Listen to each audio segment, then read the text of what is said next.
I have my clients say you're in my head because I speak to their specific thoughts and feelings and experiences. I'm not afraid to be very specific in terms of what it is that they're thinking and feeling and what their day-to-day looks like. You're listening to the From Imposter to Empowered podcast. I'm your host, Jill Perrick, a business and mindset coach who specializes in imposter syndrome. If you feel like you're not as smart, capable, or worthy as you actually are, and that someone is going to find you out, then you've come to the right place.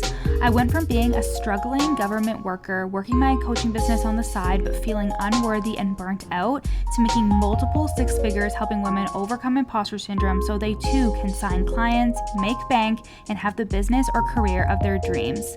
I am nothing special. I have a stuttering disability, ADHD, and I struggle with anxiety and depression. So if I can learn how to feel good enough and overcome my inner imposter, then so can you.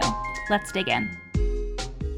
Hello, my loves. Welcome back to the From Imposter to Empowered podcast. I'm your host, Jill Perrick, and I am so happy to have you here today. We're going to jump right into it, guys. Today's episode is how to hear "you're in my head" from dream clients who are ready to pay you from just creating content. So the thing about me is I am never going to tell you to slide into somebody's DMs. Like, that is never going to be something I'm going to tell you to do unless you already have a relationship with them. And even then, like, I think having a conversation with somebody is amazing. Establishing that connection is great. But truthfully, I prefer to attract people through my content. And that is what I teach in my programs and my offers, which is essentially attraction marketing. I do have clients who have taught DM sales. I have taught clients who have created relationships with other people through DMs and using those kinds of strategies. But just from personal experience and from the experience of a lot of the clients that I work with, this is just the strategy that has worked for me, that attraction marketing. It has helped me create over $600,000 in my coaching business to date.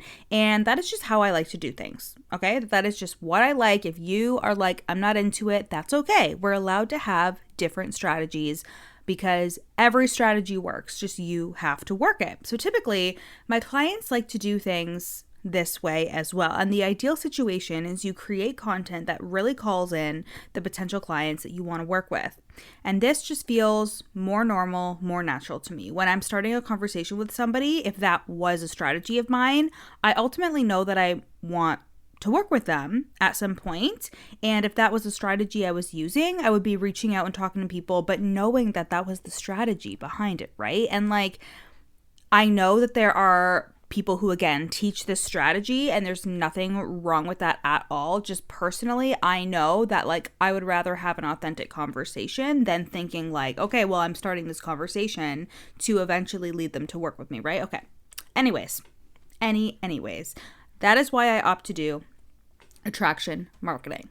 So I definitely don't see it though as post and pray. I even have a client who would call it that, and that's, again, totally fine. Everybody is entitled to their own opinion and the strategy that works for them if that's something that they teach, but I know how activating content can be. I have only ever invested in people from consuming their content, not needing to have a conversation with them, not needing them to reach out to me and repeatedly have a conversation with me for me to be like, okay, you're worthy now of my money because you actually care about me. Like, just straight up fucking content that has encouraged me and empowered me to move forward with their work. That has been what has encouraged me to work with them. So how do we create content that really does call in potential clients and activates them into action, not just in like 6 months or so, right? Like right fucking now. I posted a reel not too long ago, and the title of that reel was something like "Fuck Pain Points." And the thing is, I think people are really taking this too far when they talk about you don't need to use pain points. You shouldn't. It's unethical, blah, blah, blah, blah, blah. I actually think pain points are essentially you speaking to things that your potential client is experiencing. That's it. It doesn't have to be this whole big thing like pain points. But the point of the reel, like the reason why I said fuck pain points, is because you need to take it so much deeper with their thoughts, their feelings, and their experiences. When you are actually talking to your ideal client's thoughts, like the innermost thoughts that they're having, when you're speaking to the actual experiences that they're having in their day-to-day, almost as if you were looking in their bedroom fucking window and seeing them journal or talk to their spouse or seeing them just like functioning in their everyday life. When you actually give those experiences words and articulation and you're able to communicate that in your content, people will literally say to you, "You are in my head." So, for example, I might say something to the effect of, you sit on your couch, on your phone, scrolling and seeing post after post after post of that coach that's making X amount of dollars, or this coach that's making X amount of dollars, and you start to feel that pit in your stomach of like, I don't know what I'm doing. Is this ever gonna work for me? This is an example of not only an experience that my potential client could be having, but also the thoughts that they could be having as well. Another thing that you can go deeper on is the emotion. So going deeper on talking about, you feel that pit in your stomach, that's anxiety, and you're afraid that you're never going to amount to the potential that you have inside of you. Thoughts and feelings for me personally can sometimes be really interchangeable, so I use them kind of in tandem with each other, but ultimately you are speaking to your potential client's thoughts, feelings, and experiences. It's not just pain points and pleasure points. Oh, you're feeling this and you're going to feel this after we're done working together, right? Like, you need to say more and you need to go deeper, and that is probably something that you're not doing. The reason why you're probably not is because you're probably thinking, I don't know how to be as specific, Jill. I don't know what my potential client is thinking, feeling, or experiencing. I don't want to go deeper because if I'm too specific, I'm going to rule out other people. And let me just speak to these things now. So the first thing is if you don't know what your ideal client is thinking, pack it up. Fucking pack it up. I'm going to be real as fuck with you guys. You are calling yourself an expert, and I am really all for things market research. Like, of course, I actually recently did some research and I really, really loved it. I haven't done it in so fucking long. I did it at the very beginning of my business, etc. But now that I have a full roster of clients, I take like intake forms and questionnaires and stuff like that. And that is super helpful for me. I also pay attention on my coaching calls. Obviously, I pay attention on my coaching calls, but I pay attention to the things that they're saying. So I'm really attuned to the things that they're thinking, feeling, and experiencing. But before I did all of that, I called myself an expert and I had to be attuned to what my ideal client was thinking, feeling, and experiencing. I had to believe that the assumptions that I would make were correct because I'm an expert. Right? So I really thought about the things that they were experiencing and put words to them and communicate to my potential client, even if I wasn't 100% sure, because I didn't have a ton of clients yet. I was really making my way in the industry back in like 2018, 2019, and the beginning of 2020. It's actually so funny because I was reading something from a group program that I ran back in the summer of 2019, and it was actually a launch where I had a $5,000 launch. It was my highest launch at the time. It was probably like the second time I had actually launched something. It was amazing. Like, I was so fucking happy about it, and I was like, holy shit, this is so surreal. Like, I'm working full time. I never thought I could make any money online at all. So anyways, I looked at the document from that launch, and the way that I was describing a person's feelings and the things that they were experiencing and stuff, I was like, no wonder this launch did so well. Like, even when I didn't have a big audience at all, even when I didn't really have any influence at all either, I did so fucking good on this launch because I was so specific in terms of the things that my potential clients were thinking and feeling. I didn't have the thoughts of the coaching industry. I didn't have the experience that people have, different experiences and different thoughts that I couldn't think of.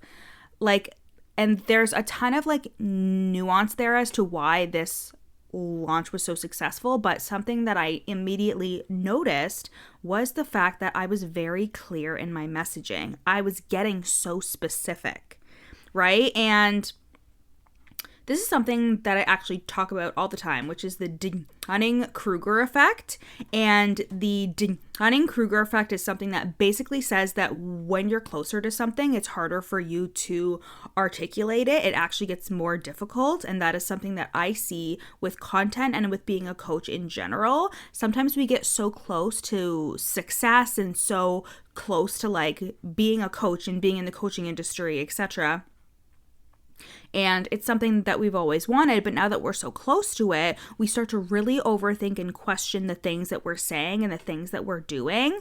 And that will happen with being really specific, right? You will start being like, but if I'm too specific, I'm leaving people out. I don't want to leave people out, right? And so you start to broaden your messaging, which is actually a big no-no. And the other part of it here is that when you're being specific, it's actually what's going to skyrocket you to 5K months and 10K months and beyond, but you're so afraid to do it because you don't want to offend somebody or you don't want to deter somebody who's thinking about working with you. So you don't want to say a scenario or an example that they can't relate to. But that is exactly the thing that you're missing, hitting on those experiences and those feelings and those thoughts that your ideal client is having. So let's say that you're a relationship coach, right? And you are wanting to talk to your ideal client. You're somebody who helps them heal from their last breakup so they can start dating again. So instead of saying you're healing from your last breakup and looking to go on another date, you say something like you're out of the phase where you want to burn all your ex's shit, but you're not quite ready yet to download Hinge or Tinder. That's when you hire me. Again, this is something that is so simple, just a couple of different words and really specific things like Hinge or Tinder. You want to think about the fact that your ideal client isn't thinking in these very vague, broad ways. They are thinking in really specific, intricate ways. They are going through their life and thinking about these specific things. And you as the expert need to know that. And if you don't, you need to get to know it. You need to start to be more confident in your messaging, which is the whole other side of it as well, right? Is like people can be very clear in their messaging, but then they're not confident when they show up. And that's why these things are so closely intertwined, is you can have all the correct messaging, but if you don't feel confident to say that messaging, it's not going to hit. So let's talk about a couple ways that you can get hyper specific. So first, you can always ask your current clients. I do this all the time. I always ask my clients in their coaching calls or in their intake forms, questionnaires, etc. I ask them, how are you feeling before you reached out to work with me? That's a good question to ask. What was the final thing that made you say, okay, I need to work with Jill? What was the final tipping point for you? And these are really good questions to ask, because then you're able to be like, I remember on my sales call with that person, they are thinking this and they are thinking that. And you can write down and use that language and be very specific with it. You can also use social media to your advantage. There's nothing wrong with a good old poll or a question box on your Instagram stories. I do that sometimes when I'm asking my audience for help with something, or even just asking like, what is it that you guys are struggling with today? That helps a lot. Or I'll go into my broadcast channel on Instagram and I'll be like, what questions do you have for me, etc. But ultimately, you're going to get to know your ideal client's thoughts, feelings, and experiences by putting your thoughts out there and seeing what sticks. So for example, if you put something out there and somebody comments and says, oh my gosh, I feel this way, you're in my head, then you know that you are getting closer to really understanding what they're thinking, feeling, and experiencing. And when in doubt, be hyper specific, because you are probably really resonating with people more than you even realize. And just continuing to say these things, thinking about it this way, really putting yourself in the position of your ideal client, what they're thinking, what they're feeling, and making sure that you're continuously doing that, that is going to compound over time. As long as you're speaking to those thoughts, feelings, and experiences, there is going to be a massive shift for you in terms of the content that you're putting out and the results that you're seeing from your content. And lastly, I've said this before, and I probably will say it 100 times over again, the subconscious mind likes to make everything about itself. So when you are giving examples, when you are talking in scenarios or stories, people will insert themselves into your example, into your scenario, into your stories, because the subconscious, again, likes to make everything about itself, and we naturally have an inclination to hear a story or hear something and think about, how can I relate to this? Because that is how we learn how to understand other people. That is how we learn to understand the world around us, is how it interacts in relation to who we are. So if you have a coach who you're seeing and they're talking about their offers and they're talking about like scenarios that their potential clients are going through, and they're being specific, even if you can't relate to all of it, there's a piece of it that you're going to try to like insert into that scenario or example or story, because that is just the brain's natural inclination. Okay, so you don't need to stress out about being too specific, because the brain actually does it on its own. It inserts itself into stories and examples and scenarios because we're trying to relate, we're trying to understand. So to sum this up, I have my clients say, you're in my head, because I speak to their specific thoughts and feelings and experiences. I'm not afraid to be very specific in terms of what it is that they're thinking and feeling and what their day-to-day looks like. We go deeper than pain points and pleasure points. We go deeper into their thoughts and their feelings and their experiences, and we make sure to communicate those things through content that calls in those people. It makes it so much easier to market and sell in this way through content that calls in those people. And it makes it so much easier because you're not having to slide into DMs. You're not having to chase anybody down. You are the attraction. You are the magnet. You are the lighthouse attracting people to you. You're putting your content out there, and you know that the right people are being attracted to you. Okay, I love you guys. Love you guys so much. Thank you for listening to this episode. I hope you found it very helpful, and I will see you in the next one. Bye. Thanks so much for listening to the From Imposter to Empowered podcast. Head to the show notes to learn how you can work with me, where you can buy my best-selling book, You're Not Special, and how to get on my email list for free. Screenshot this episode and add it to your Instagram stories, tagging me at Your Coach Jill. See you next time.